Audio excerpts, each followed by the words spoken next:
작습니다. 쫄았습니까? 조용히 하세요. 샷! 샷아! 앞에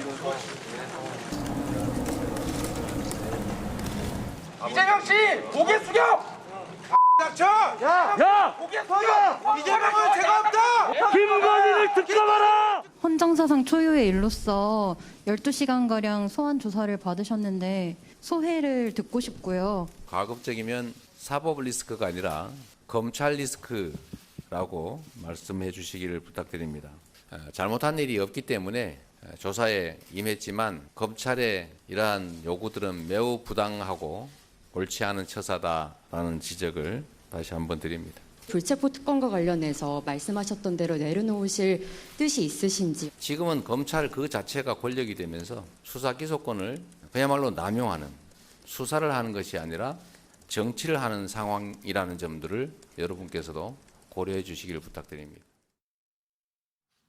예, 이재명 대표가 오늘 신년 기자회견을 통해서 자신과 관련된 검찰 수사를 또 신랄하게 비판했습니다. 자, 그런데 타이밍이 묘합니다. 지금 김성태 전 쌍방울 회장이 이르면 13일, 그러니까 내일이죠. 내일 귀국할 수도 있다, 이런 얘기가 흘러 들어오고 있습니다. 이 송환 소송을 포기를 하고 한국행을 택했다고 합니다. 또 일각에서는 김성태 전 회장이 입을 다 열 것이다, 검찰 수사에 협조적으로 나올 것이다, 이런 얘기가 나오고 있습니다. 일각에서는 이제 이재명 대표가 이 성남FC 의혹 말고 더 큰 악재를 만났다, 이런 분석도 있습니다. 조응천 민주당 의원 얘기 들어보겠습니다. 그 쌍방울 김성태 회장, 네. 난 그게 더 걱정입니다. 지금으로부터 6개월에서 1년 후에 김성태 회장이 귀국을 한다. 예. 올해 예. 하반기 내지 내년 초에 귀국을 한다? 그러면 이건 총선 앞두고 아하. 어마어마한 악재지요. 그게 지금 사실은 가장 두렵습니다. 김성태 전 쌍방울 회장은 누구냐? 2006년에 불법 도박 게임 유통 PC방 운영으로 징역 8개월, 집행유예 2년을 선고받았습니다. 그리고 불법 대부업체 도쿄에셋을 운영했다, 이런 혐의도 좀 받고 있고, 2010년도에 경영난을 겪었던 쌍방울을 인수해서 회장이 되죠. 그리고 2014년과 14년에 주가 조작과 전환사채, 배임 횡령 등의 혐의를 좀 받고 있습니다. 그리고 2018년 말에서 2021년 사이에 이재명 당시 경기도지사와 관련돼서 변호사 대납 의혹도 좀 받고 있습니다. 그러면 이재명 대표와의 연관성은 무엇인가?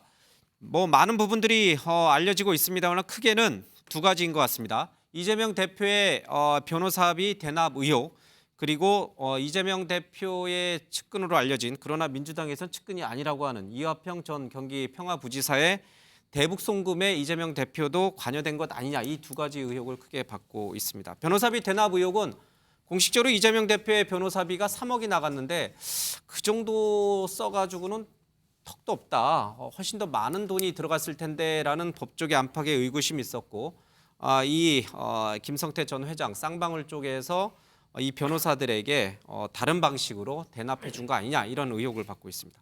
자, 그러면 이게 왜 이 김성태 전 회장의 귀국이 왜 이재명 대표에게 더 큰 악재가 될까? 자, 하나하나씩 좀 들어봐야 될 것 같습니다. 자, 먼저 우리 김재현 의원께서, 자, 이 귀국하는 김성태 전 회장의 입은 어디를 향할까? 검찰의 우호적일까? 이재명 대표의 우호적일까? 아니면 본인은 있는 사실 그대로만 털어놓을까? 아니면 뭔가 자신에게 유리한 쪽으로 쌍방울 기업을 지키기 위해서 뭔가 조작적으로 얘기할까? 어디를 향할까?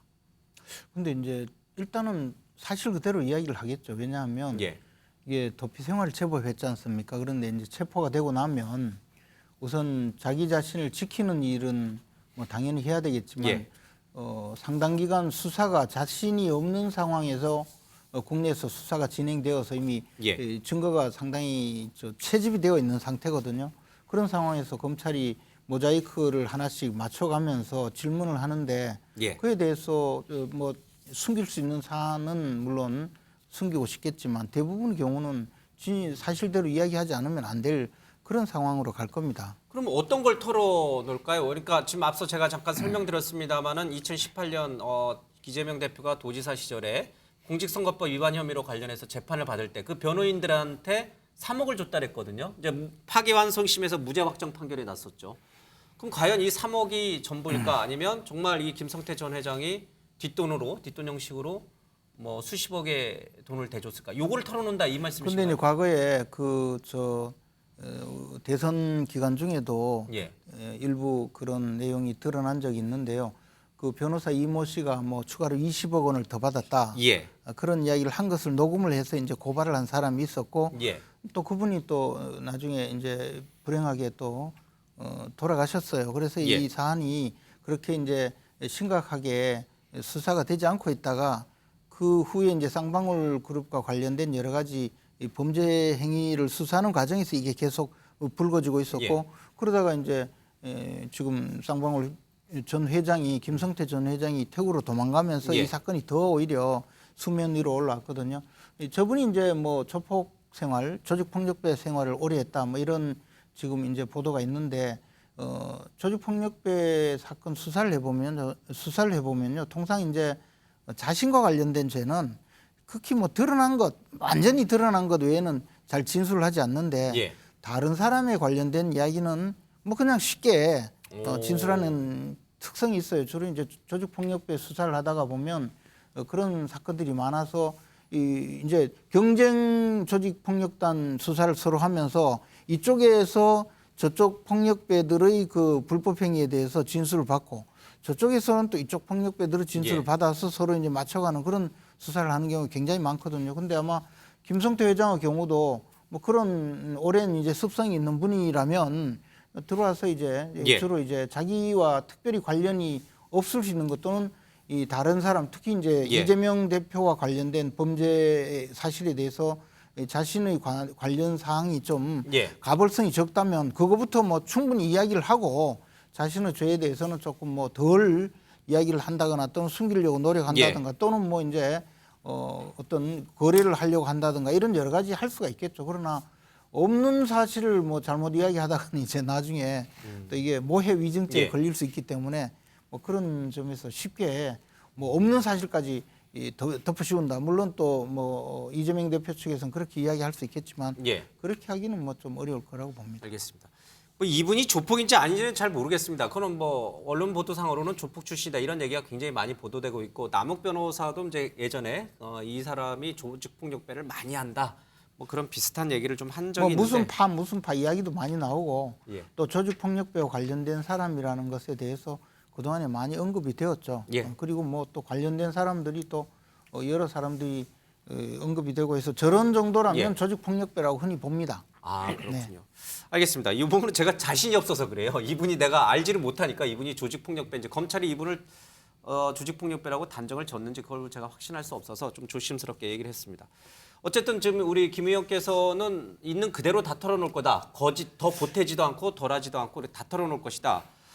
다 털어놓으면 이게 왜 이재명 대표에게 치명적일까? 앞서 말한 그 두 가지 의혹들, 변호사 대납 의혹이라든지 대북 송금 의혹은 그럼 다 사실인가? 사실이고 김성태 전 회장은 그 내용을 속속들이 다 알고 있기 때문에 이재명 대표에게 정말 큰 악재다, 큰일 났다 이런 표현이 들어가는 건가? 이런 생각이 좀 듭니다. 맞나요? 모르시죠? 여기 계신 분들도. 그렇죠. 예. 근데 일단 뭐 이재명 대표에게는 좋은 상황은 아닌 것 같아요. 예. 제가 지금 뭐 이 판례를 썼습니다만 생년후 나부터 살거나 본 뒤 이런 생각을 아마 분명히 하고 있을 것 같아요. 김성태 회장이. 예, 그래서 오늘 사실 태국 법정에서 자기는 불법 체류가 아니라고 이야기를 했잖아요. 예. 불법 체류라고 이야기했잖아요.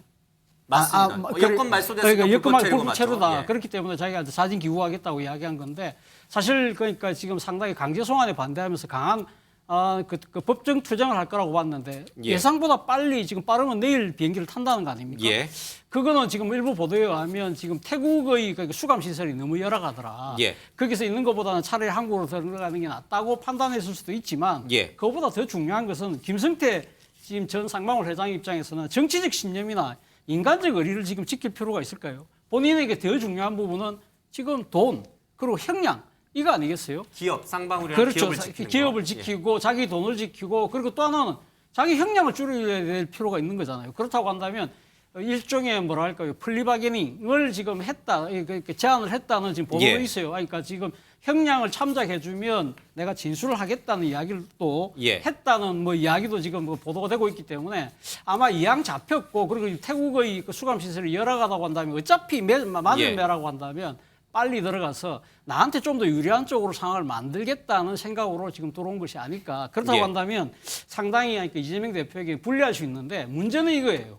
지금 우리가 지금 추측하듯이 그럼 김성태 전 회장이 과연 이재명 대표하고 그러니까 실질적인 그런 범죄가 연루된 그런 분명한 사실이 있느냐의 부분인데 예. 본인이 만약에 살려고 한다고 한다면 사실 그러니까 이재명 대표와 관련된 부분에 있어서 거짓 진술을 할 가능성도 있다는 것이죠. 그러니까 예. 만약에 본인이 베테랑 진술 자체가 100% 진실일 수는 예. 없다는 걸 실 수도 있다는 것이죠. 그렇다고 한다면 이 김성태 전 회장이 사실 그 검찰 수사 단계에서 내뱉는 말들은 이재명 대표에게는 상당히 불리할 수 있지만 어차피 이 진위 여부는 결국 법정에서 가려질 수밖에 없다. 그런데 법정에서는 김성태 전 회장이 검찰에서 쏟아낼 여러 가지 진술이 과연 그러니까 지금 일관되게 예. 그러니까 정언이 계속적으로 이루어질 수 있을 것인가.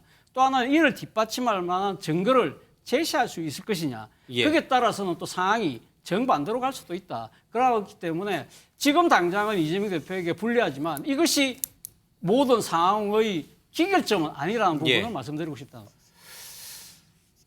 정말 이 김성태 전 회장은 이재명 대표에게는 아주 치명적인 아킬레스건이 될 것인가? 이 김성태 전 회장은 이재명 대표와 관련해서 어느 정도 무엇을 알고 있을까? 이제 이게 무척 궁금해집니다. 가장 이제 지금 논의가 되는 게 변호사비 대납 의혹이에요. 제가 뭐 법조계에는 있지 않았습니다만은 3억 가지고는 안 됩니까? 이게 지금 뭐 이 공직선거법 위반과 관련된 재판을 진행할 때 대법까지 갑니다. 그리고 나중에 파기환송심에서 이제 무죄 판결을 통해서 이재명 대표가 기적적으로 대선 후보가 이제 됩니다. 이런 모든 일련의 과정이 3억 원 정도로는 안 됩니까, 변호사비? 뭐 제가 법조인은 아니라서 잘은 모르겠지만 저랑 비슷하군요. 우리 김지현에 이렇게 예. 하급심이 있잖아요. 1심, 2심, 3심 세 번의 재판을 거치면서 사실은 그게 우리가 지금은 이렇게 쉽게 얘기하지만 예. 당시에는 이재명 대표의 정치 생명을 끊을 수도 있다는 얘기가 많았어요. 그러니까 이재명 대표의 정치 생명이 담보된 재판이 경기도지사 시절에 있었단 말이죠. 그래서 그때 초호화 변호인단이 동원됐어요. 근데 과연 그게 우리가 일상적인 법상식으로만 봐도 그게 3억으로 가능할까? 그래서 많은 사람들이 문제를 제기했던 통상적으로 그렇게 파기환송심까지 가려면 얼마가 됩니까? 뭐 수백억입니까? 물론 이제 사람마다 다 다르고 사건마다 다 다르고. 물론 정치적인 영향력을 감안한다면 저는 뭐 10억, 20억 정도 들어가는 게 상식이라고 생각합니다. 이제 우리 김재현님 이제 아니 저기시니까. 예, 저는 저 변호사를 변호사이고 또 제가 변호인을 선임해서 재판을 받아봤어요. 예. 얼마나 됩니까? 통상적으로. 그는 정말 알 수가 없어요. 왜냐하면 뭐 호의로 도와주 무료로 변론해 줄 그렇죠. 수도 제가 이제 그 재판 받을 때는 정말 제 주위에서 호의로 예. 도와주신 분들도 많았고 해서 그렇게 뭐 변호사비가 많이 들지 않았는데 그렇다고 하더라도 지금 제가 생각하기에는 동원된 변호사님들의 이 사회적 예. 명망과 위상 그리고 그 소송의 심급과 파기환송까지 이렇게 되면 3억 원 정도로 사건을 마쳤다고 하기에는 굉장히 좀 이례적인 상황이라고 알겠습니다. 봅니다. 그래서 이런 것을 그렇다고 뭐 얼마 정도 든다고 예. 알 수가 없는 것이죠. 알 수 없죠. 예, 그건 뭐 당연히. 답이 정해져 있는 게 아니고 그리고, 이제 천차만별이니까. 네, 그리고 또 이제 뭐 예컨대 그 변호사님들 사이에서는 정말 뭐 이재명 당시 피고인의 정치적인 장래성을 보고 무료로 해줄 수도 있는 것이고 뭐 그래서 정말 이 부분은 알 수가 없는데 다만 이것이 문제가 된 것은 20억 원을 받았다라고 이야기한 그 내용이 막 녹취가 되어서 공개가 되고 또 그에 대한 정황을 확보를 한 사람이 또 고발을 하고 그 과정이 이 쌍방울의 계열사 비비안에서 무슨 뭐 전환 사채가 나가고 뭐 하는 복잡한 자금 세탁 과정이 함께 드러남으로 인해서 이 변호사비로 지급이 되었다라고 된 것이지 뭐 그냥 일반적인 거래에서 돈이 얼마가 오간 것은 알 수가 없었겠지만 이것은 좀 굉장히 냄새가 나는 사건이죠. 알겠습니다. 말씀 이제 또 우리 저 최종희 계속 이어가겠습니다. 그러면 이런 상황에서 이 김성태 전 회장이 이재명 대표에게 치명적인 이 변호사비 대납, 그래 내가 대납해줬다 이렇게 말할 가능성이 있다 이런 뜻인가요? 제가 헤어질 결심이라고 쓴 것은 지금 사실 이재명 대표에게 우리가 대장동 쌍방울 성남FC에서 대쌍성이라고까지 우리가 네이밍을 할 정도로 이게 중요한 사건 중에 하나란 말이죠. 그러다 보니까 이제 여기에 대해서 핵심적인 의혹은 좀 전에 말씀하셨지만 과연 여기에서 현금 포함해서 전환사채 23억이 그때 변호사였던 이모 변호사를 쌍방울이 사회이사로 영입하면서 건네갔는가 이게 핵심이란 말이죠. 그런데 그 바로 여기서 그 가정 오너였던 김성태 회장이 맞습니다라고 하고 구체적 증거까지 얘기해버리면은 그때는 사건이 성립이 되는 것 아니겠습니까? 그럼 이재명 대표가 정말 그때 뭐 많은 사람들이 나에게 호의로 해줬고 하는 것들이 이제 다 무너지면서 이제 사법처분의 수순으로 가겠죠. 헤어질 것입니다. 게다가 또 하나 있다면은 이제 그거죠. 그 쌍방울 대북 송금 의혹 사건도 만일 여기에서 우리가 경기도와 어떤 암묵적인 관계를 통해서 했다라고 또 그것까지 진술을 나올 경우에는 이건 진짜 일파만파 예상하지 못할 파장으로 갈 수가 있겠죠. 김성태 전 회장이 이재명 대표에게 이렇게 호의를 베푼 것은 대북 사업과 관련된 그런 특별 그런 것들도 좀 기대하고 했다라고 진술할 경우에는 여러 개가 얽혀 있다. 네, 파장이 큰 거죠. 알겠습니다. 헤어질 결심, 탕에 의해 헤어질 결심. 알겠습니다.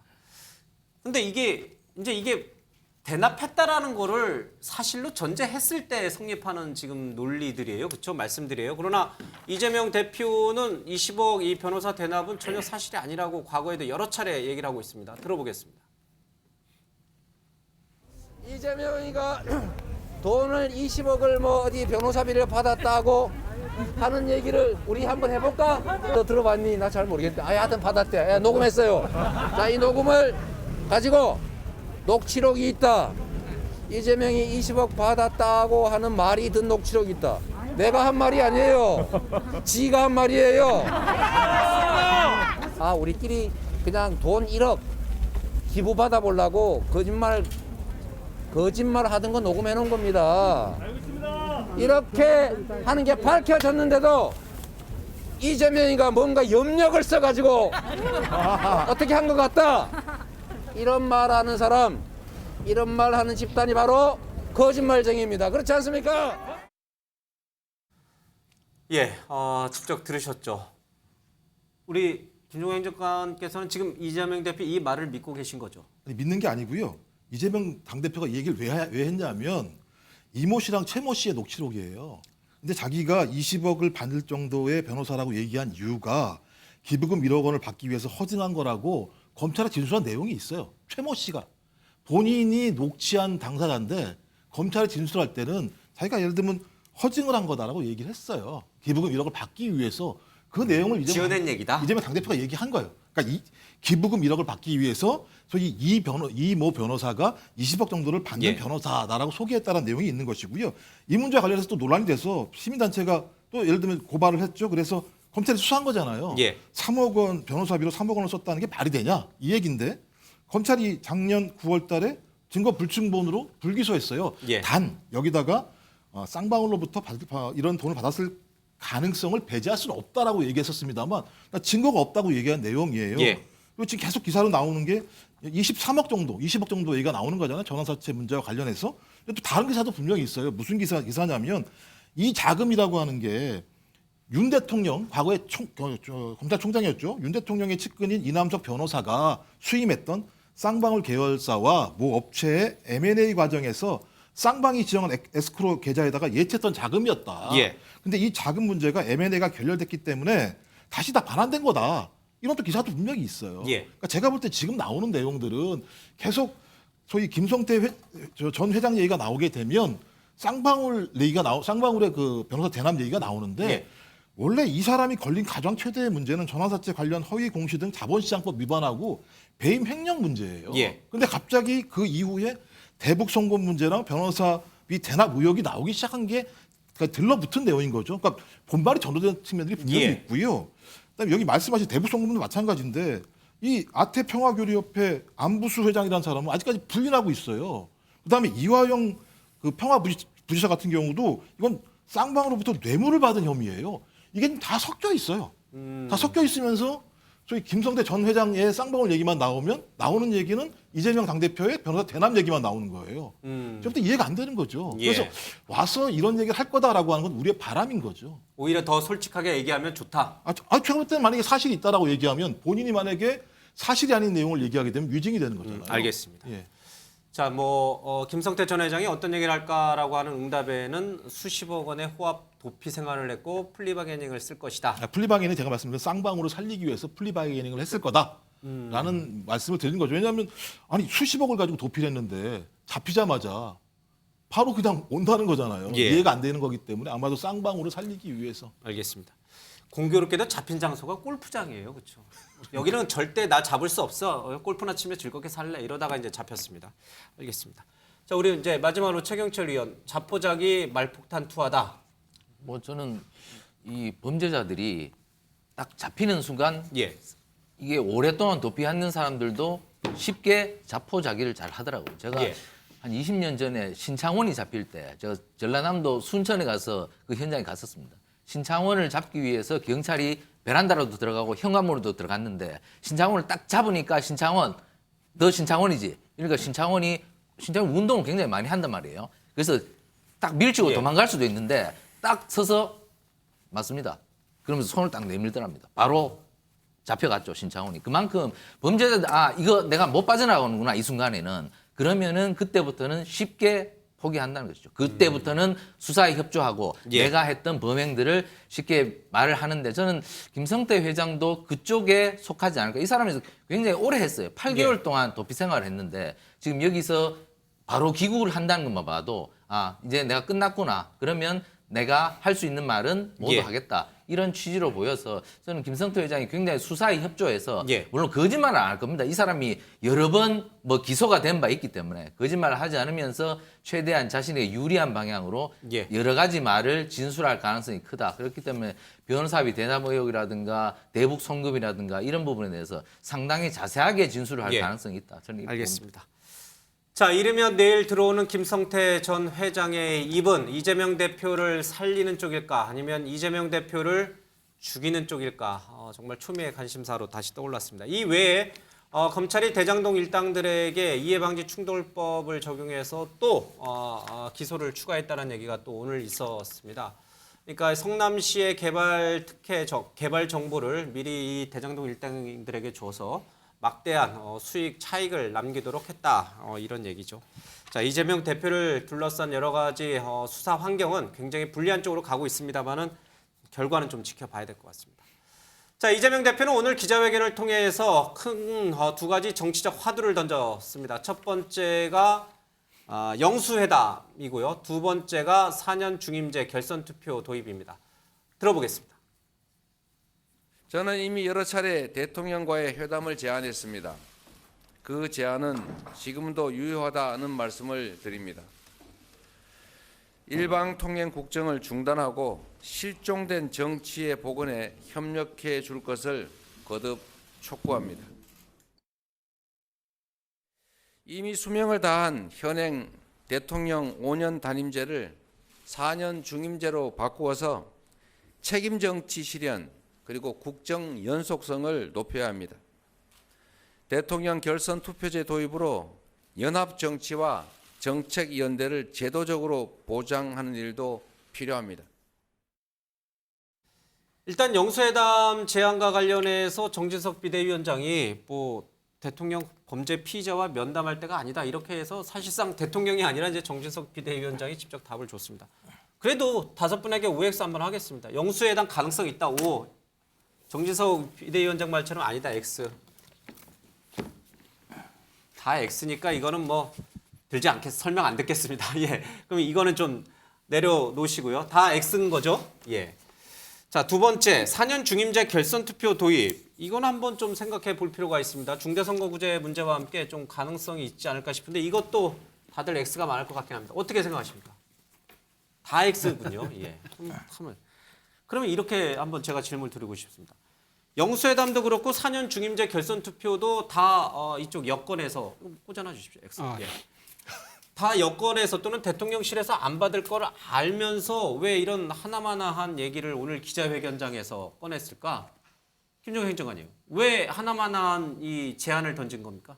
하나만한 제안이 아니죠. 그렇게 말씀하시면 윤석열 대통령도 하나만한 제안을 하신 거잖아요. 안 받을 줄 알지만 할 만한 가치가 있었다. 정치개혁에 대한 토론은 필요하죠. 왜냐하면 선거법을 개정하는 부분이 분명히 남아 있습니다. 예. 연동형 비례대표제 문제와 관련해서 그걸 바꿔야 된다는 합의는 분명히 있기 때문에 정치개혁 특위가 국회 차원에서 지금 돌아가고 있는 측면이 예. 있습니다.